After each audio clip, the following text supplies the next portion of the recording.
ഗിറ്റാറും തൂക്കിയിരിക്കണ സുഷിനെ സൂക്ഷിച്ചോ നീ ചോദ്യങ്ങൾ പലവിധമാകും.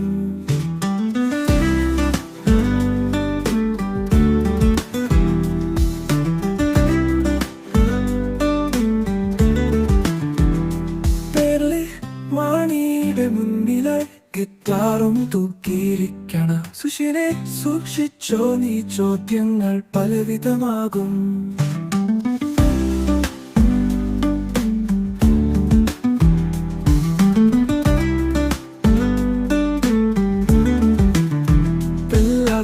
ഇംഗ്ലീഷുണ്ട്, സാഹിത്യമുണ്ട്, നേരിടാൻ തയ്യാറാണ്. ഓൾ ദ ബെസ്റ്റ് അളിയ.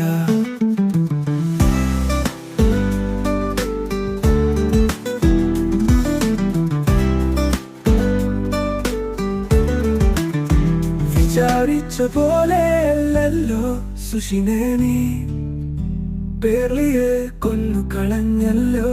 ഇത്ര കേണമായിരുന്നു, അത് പാവമല്ലേ? പോട്ടെ, അത് സാരമില്ല, വല്ലപ്പോഴുമല്ലേ. പാവം ശ്രീനി സൈഡിലിരുന്ന് പുകഞ്ഞു തീർന്നോ, എരിഞ്ഞു പോയോ? പാവത്തിനെ വെറുതെ വിടുവൻ പേർലിക്കുട്ടി തങ്ക കട്ടി.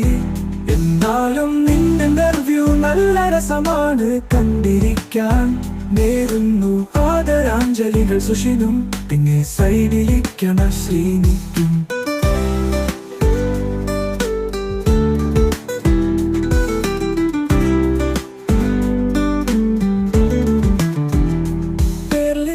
മാണിയുടെ മുന്നിലായി ഗിറ്റാറും തൂക്കിയിരിക്കണ സുഷിനെ സൂക്ഷിച്ചോ നീ ചോദ്യങ്ങൾ പലവിധമാകും.